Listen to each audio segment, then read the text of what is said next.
Alors, bienvenue dans cette nouvelle vidéo. Alors, on va résoudre dans R les équations suivantes.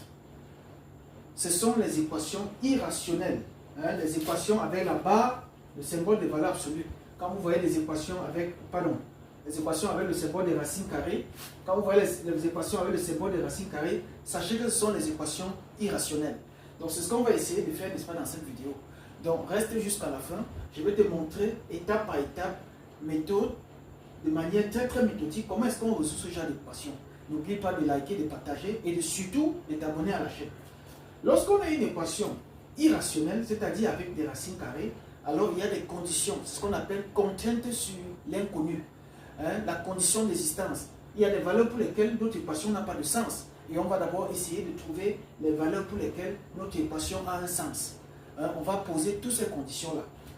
Alors, lorsqu'on a une équation comme ça, dans beaucoup de manuels scolaires, vous allez voir la condition. Lorsqu'on a racine de A égale à B, parce que ça c'est la forme générale, toutes ces équations sont sur cette forme. Lorsqu'on a racine de A égale à B, la condition qui suit, c'est qu'on doit avoir quoi? B doit être supérieur ou égal à 0. Pourquoi? Le calcul de la racine carrée d'un nombre ne peut pas donner un nombre négatif.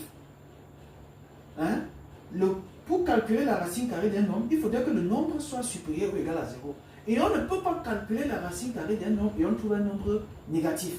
C'est pourquoi on pose la condition B doit être supérieur ou égal à 0 et on doit avoir A égale à B au carré. C'est avec ces conditions-ci qu'on résout ce genre d'équation.